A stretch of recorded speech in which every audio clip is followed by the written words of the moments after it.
My name is Eleanor May Johnson, but most people in my neighborhood have called me Miss Ellie for as long as I can remember. I am 81 years old now, and when you live this long, memories begin to stack inside your mind like old boxes in an attic.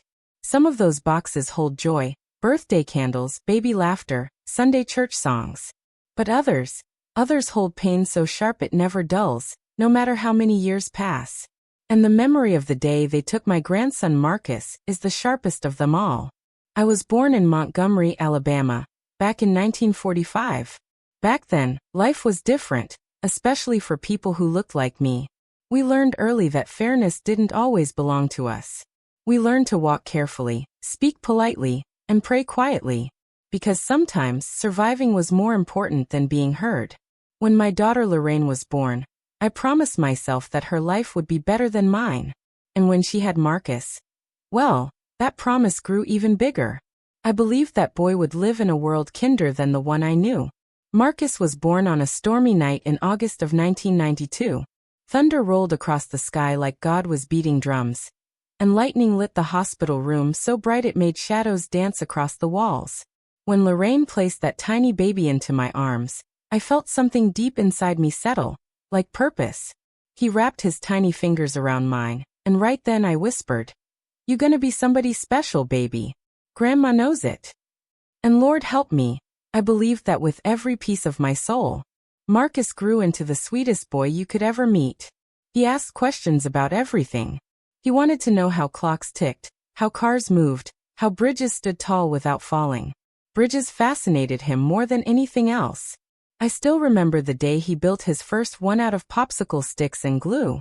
It leaned a little to one side, but he was so proud of it that he carried it around the house like it was gold. "Grandma," he said, smiling wide, "one day I'm gonna build real bridges. Big ones." I laughed and kissed his forehead. "You keep dreaming, baby," I told him. "Dreams are where great things start." He did keep dreaming. Through elementary school, middle school, and high school, Marcus worked harder than most kids his age. He studied late into the night, helped neighbors with yard work, and volunteered at church on weekends. Teachers praised him constantly. They said he had discipline, intelligence, and kindness, 3 things that could carry a young man far. Lorraine was proud beyond words. Sometimes I would catch her staring at Marcus while he studied at the kitchen table, tears shining in her eyes. "That boy gonna make history in this family," she would whisper. And for a while, it truly felt like he would. When Marcus graduated high school with honors, our whole family gathered in the backyard to celebrate. We grilled chicken, played music, and laughed louder than we had in years. I remember hugging him tightly and whispering, "This is just the beginning." He nodded. "Yes, ma'am," he said. And it was the beginning, but not the one we expected. Marcus attended community college and studied mechanical technology. He worked part-time fixing small machines and saving money. Every dollar he earned went toward building his future. Then one summer morning when he was 23, everything changed. That day started like any other. I woke early, made coffee, and listened to the quiet hum of morning settling into the house. Marcus walked into the kitchen wearing his best shirt, light blue, freshly ironed by Lorraine. "You nervous?" I asked him. "A little," he admitted. That was the day of his job interview with a construction company downtown. A paid trainee program, real opportunity, the kind of chance families like ours prayed for. Lorraine hugged him tightly before he left.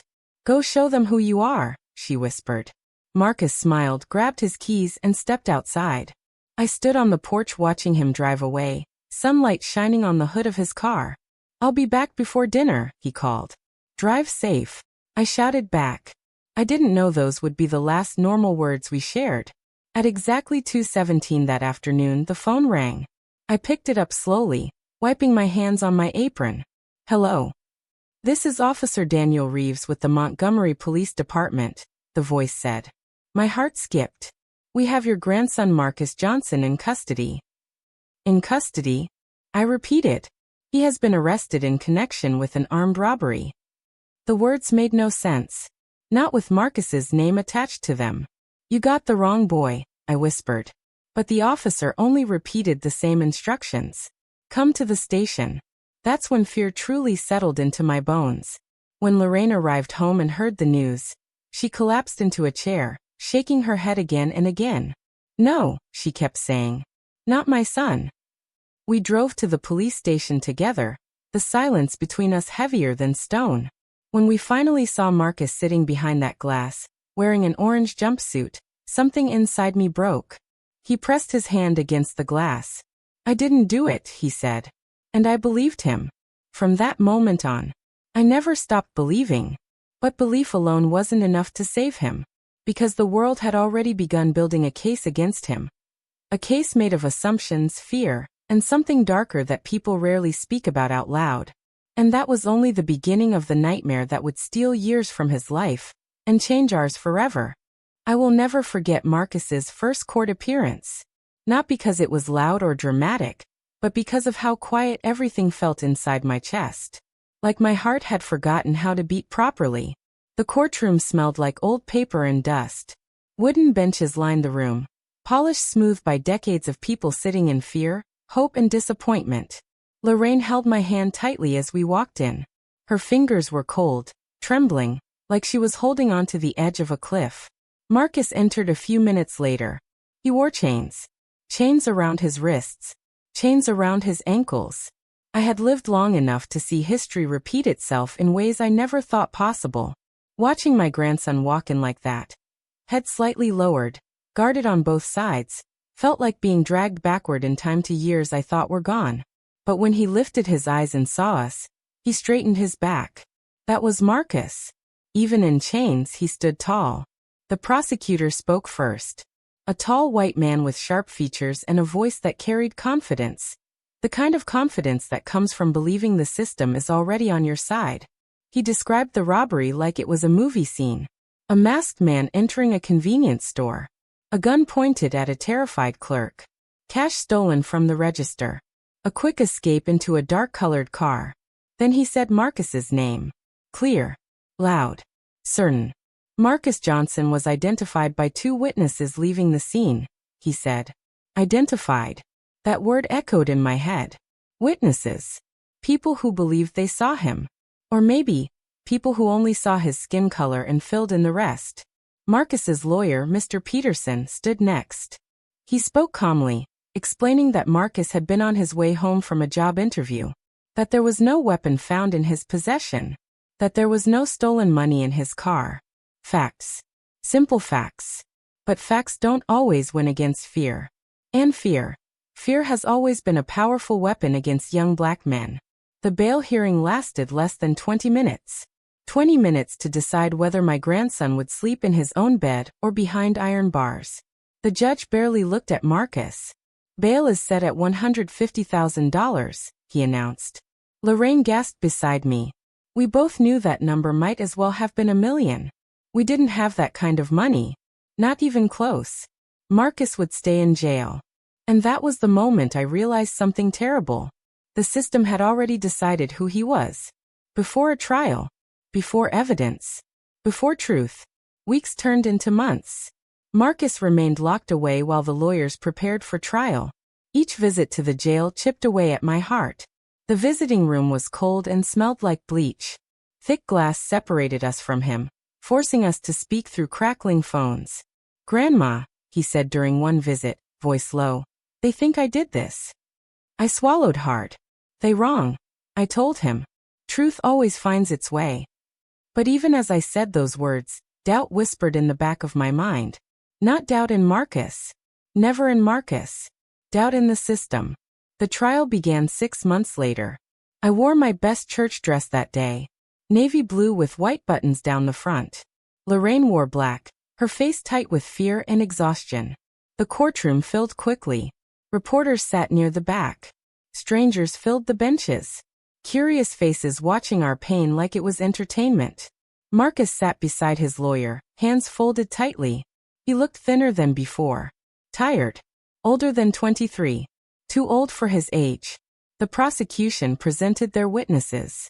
The first was the store clerk. A middle-aged man with nervous hands and tired eyes. "Can you identify the man who robbed you?" the prosecutor asked. The clerk hesitated. Just for a second. But that second meant everything to me. Then he pointed. Straight at Marcus. That's him, he said. Lorraine squeezed my hand so tightly it hurt. I felt something crack inside my chest. Because I saw uncertainty in that man's eyes, but certainty in his words. The second witness was a woman who claimed she saw Marcus running from the store. She sounded confident. Too confident. Like she had rehearsed her words. But when Marcus's lawyer questioned her about details, the lighting, the distance, the time, her answers became shaky. Still, the damage was done. 2 witnesses. 2 fingers pointing. And in a courtroom, that can be enough to bury a life. The defense tried to show Marcus's character. Teachers testified. Neighbors spoke. Even his old high school principal took the stand. He is one of the most respectful young men I've ever known, she said. I cried when I heard those words. Because they were true. Every word. But character doesn't always outweigh accusation. Especially when fear sits in the jury box. The verdict came 3 days later. 3 days that felt like 3 lifetimes. We sat in silence as the jury entered the room. 12 faces. 12 strangers holding Marcus's future in their hands. The judge asked the question. Has the jury reached a verdict? Yes, Your Honor. My heart pounded so loudly I could barely hear. On the charge of armed robbery. Pause. Silence. Time stopped. We find the defendant guilty. Lorraine screamed. A sound so raw it still echoes in my dreams. I didn't scream. I couldn't. My body went numb. Like my soul had left me behind. Marcus stood frozen. Shock filled his eyes. Grandma, he whispered. That single word broke me completely. The sentencing came weeks later. 25 years. 25 years of life stolen. 25 years locked behind walls for a crime he didn't commit. I felt like the air had been pulled from my lungs. 25 years meant birthdays missed, holidays forgotten, dreams buried. 25 years meant watching my grandson grow old behind bars. Prison changed Marcus. Not his heart, but his body. His voice grew deeper. His shoulders broader. His smile rarer. But every time we visited, he said the same words. I didn't do it. And every time, I answered the same way. I know. Years passed like slow-moving storms. Lorraine worked 2 jobs to pay legal fees. I prayed every night until my knees ached. Appeals were filed. Denied. Filed again. Denied again. Hope became something fragile. Something easily broken. Marcus wrote letters constantly. Long letters filled with thoughts, memories, and dreams he refused to let die. He read books. Studied law. Learned everything he could about the system that had trapped him. Grandma, he said during one visit. One day they gonna see the truth. I nodded. But inside, I feared that truth might come too late. Because time is the cruelest thief of all.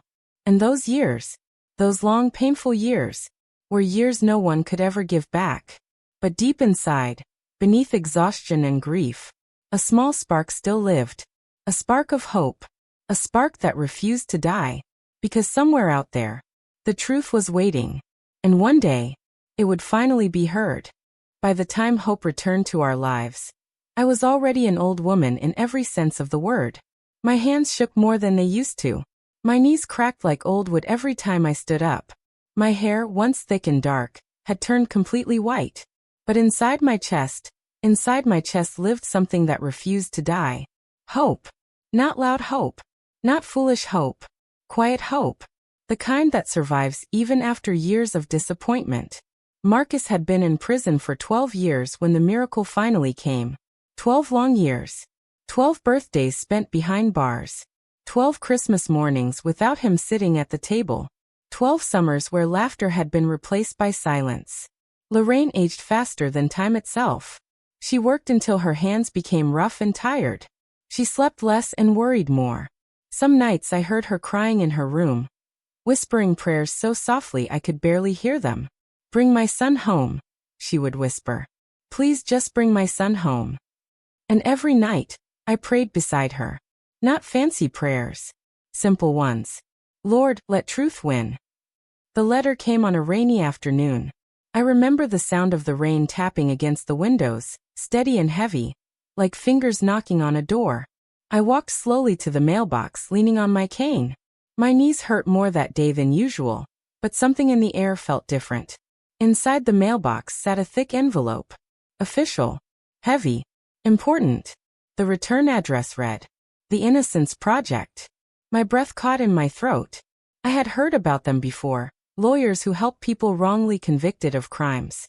People who had lost years of their lives because of mistakes, lies, or prejudice. My hands trembled as I carried the envelope inside. I didn't open it right away. Fear stopped me. Because after years of disappointment, hope can feel dangerous. Hope can break your heart all over again. Lorraine arrived home an hour later, soaked from the rain. "What's that?" she asked. I handed her the envelope without speaking. She opened it slowly. Her eyes moved across the page. Once. Twice. Then her mouth fell open. "They want to review Marcus's case," she whispered. My heart pounded. "What does that mean?" I asked. She looked at me, tears forming in her eyes. "It means they believe he might be innocent." Might. That word sounded small. But after 12 years, even a small word carried power. Weeks later, new lawyers visited Marcus in prison. Young lawyers. Determined lawyers. Lawyers who looked at his case like a puzzle waiting to be solved. They reviewed every detail. Every report. Every photograph. Every witness statement. And that's when they found something that had been ignored all those years. Untested evidence. A piece of cloth left at the crime scene. Possibly touched by the real robber. Evidence that could carry DNA. DNA. Science. Truth. Proof that couldn't lie. The testing process took months. Slow, painful months filled with waiting. Every day felt like walking on thin ice. Every phone call made my heart jump. Every knock at the door made me freeze. Marcus tried not to get his hopes too high. "I've been disappointed before," he told us during one prison visit. But I saw it. That tiny spark in his eyes. Hope had returned. Small. Fragile. But alive. Then came the phone call. The one I had been waiting for and fearing for years. It was early morning when the phone rang. I picked it up slowly, my heart racing. "Hello. Miss Johnson?" A woman's voice asked gently. "Yes. This is attorney Melissa Grant from the Innocence Project." My knees weakened. I sat down immediately. "We have the DNA results," she said. Silence swallowed the room. "And?" I whispered. Her voice softened. "The DNA found at the crime scene does not belong to Marcus Johnson." For a moment, I couldn't breathe, couldn't speak, couldn't move. Then tears came. Hot, heavy, unstoppable. After 12 years, proof had finally spoken. Lorraine screamed when I told her. Not from pain. From joy. Pure, explosive joy. She fell to her knees right there in the kitchen, crying harder than I had ever seen before. "He's innocent," she repeated. "He's innocent." I cried with her. We held each other like survivors after a storm. But even with proof, freedom didn't come instantly. There were hearings. More motions. More waiting. Always waiting. But this time, the truth had power behind it. Not just belief. Not just love. Science. Facts. Reality. The final court hearing arrived on a cold winter morning. By then, I was 80 years old. Walking had become slower. Breathing had become harder. But nothing, not age, not pain, not exhaustion, could keep me away from that courtroom. Not that day. Never that day. Lorraine held my arm as we entered the courthouse. Same building. Same cold walls. Same wooden benches. But this time, everything felt different. Lighter. Like the air itself was waiting for justice. Marcus entered the courtroom in chains once again. But this time, his head was high. Stronger. Older. Changed by years of hardship. But not broken. Never broken. When he saw me, he smiled. That same smile he had as a little boy. The same smile that once filled our home with warmth. I smiled back through tears. "Almost home, baby," I whispered. The courtroom fell silent as the judge began to speak. Lawyers presented the new evidence. DNA results. Expert testimony. Proof that the original investigation had failed to test critical material. Proof that Marcus could not have been the man who committed that robbery. And then, the words finally came. The words I had prayed to hear for 12 long years. Based on the new DNA evidence presented before this court, the conviction of Marcus Johnson is hereby vacated. Vacated. Gone. Erased. The judge continued. Marcus Johnson is to be released immediately. Released. Immediately. The room exploded into sound. Lorraine screamed again. I cried so hard my body shook. Marcus dropped his head into his hands. Tears streamed down his face. Tears of freedom. Minutes later, the chains came off. I watched them unlock the cuffs from his wrists. That sound, metal clicking open, was the most beautiful sound I had ever heard in my life. Marcus walked toward us slowly, carefully, like he was afraid the moment might disappear.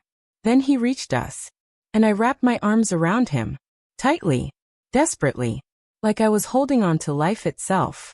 My baby, I whispered. My baby, you're home. He buried his face into my shoulder and cried. Not quiet tears. Deep tears. Heavy tears. The kind that come after years of suffering. I told you, Grandma, he whispered. I told you I didn't do it. I know, I said. I always knew. Outside the courthouse, cameras flashed. Reporters shouted questions. Microphones pushed forward. But none of that mattered. All that mattered was Marcus standing beside us. Free. Alive. Home. The years they stole from him could never be returned. 12 years gone. 12 years of youth taken. 12 years of dreams delayed. But Marcus refused to let bitterness destroy him. Instead, he chose purpose. He chose meaning. He chose justice. Years later, Marcus became an advocate for the wrongfully convicted. He spoke in schools, courtrooms, community centers. He told his story again and again, not to reopen wounds, but to help others avoid the same fate.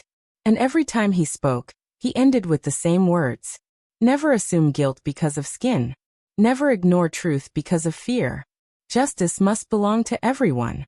As for me, I sit now in my rocking chair, writing these memories with shaking hands. Marcus visits every Sunday. Still calls me Grandma. Still kisses my cheek before leaving. And every time he walks out that door, I whisper the same prayer. Thank you, Lord, for letting truth speak. Because in the end, truth did speak. Justice did come. And my grandson, my innocent grandson, came home.